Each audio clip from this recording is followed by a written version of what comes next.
Hi everyone, I am Sri Devi, Professor, Department of Electronics and Communication Engineering, Yogini College of Engineering and Technology. In this video lecture, we are going to learn about interrupts and the basic concepts about the interrupts. On completion of this module, the learners can able to understand the basic things about interrupts. Initially, you have to know about what is an interrupt. An interrupt is a signal which is sent to the processor emitted by hardware or software indicating an event that needs immediate attention. We know that an interrupt alters the processor to high priority condition requiring the interruption of the current code of the processor is executing. So here there are two types of interrupts we know, hardware and software. The processor responds by suspending its current activities, saving its states and executing a function called as interrupt handler. There are two types we said, one is hardware interrupt and another one is the uh, software interrupt. For example, in an hardware interrupt, it is used by the devices to communicate and require attention from the operating system.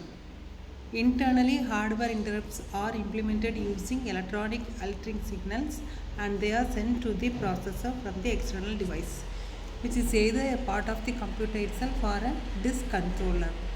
And here we have the software interrupt. Here software interrupt means it is caused either by an expectational conditional in the processor itself or a special instruction in the instruction set which causes an interrupt when it is executed. The former one is often called as trap or exception and it is used for errors or events occurring during the program. Priorities and vectors of this one is known as interrupt priorities to allow the CPU to recognize some interrupts and more important than others. The interrupt vectors allow the interrupting devices specify the handler. And interrupt handling. One should know the basic things about interrupt handling. The interrupt mechanism allows the devices to signal the CPU and the force execution of a particular piece of the code. When an interrupt occurs, the program counter's value is changed to point the interrupt handler routine. The interface between the CPU and the I/O device includes the following signals for interrupting. So here we have the CPU and device 1, device 2, device 3. We have just 3 devices here, etc. Up to n number of devices we can be connected. Interrupt priorities allow the interrupting device to specify the handler.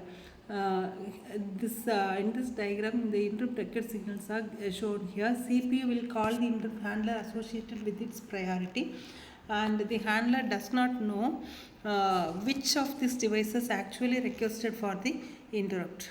The handler uses the software polling to check the status of each device. In this example, it would read the registers as 1, 2, etc. up to the last one requesting the services. Vectors provides the flexibility of this one. So here we have these vectors in which is able to define the interrupt handler that should service the device. So here we have the device circuit like this. In this device 1, device 2, etc. device we have vector, interrupt request and interrupt acknowledge and interrupt vector, table held handler 1, handler 2, etc. up to number of handlers we have. So from this it is noted as vector 0, etc. up to last vector. After the device request is acknowledged, it is interrupt vector, those lines are accepted by the CPU. The CPU then uses the vector number as an index in a table stored in the memory.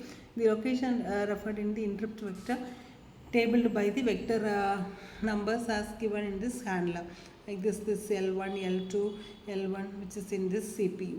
And the second thing of this notice is to fix the relationship between the vectors and vector numbers and vector handlers.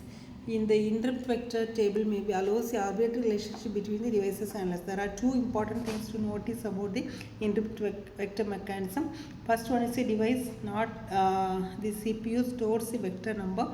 In this way, the device can be given a new handler simply by changing the vector numbers, and it sends to without modifying the system software. Example, this is copied by the programmable switches. Hope you understand this session. Thank you for listening.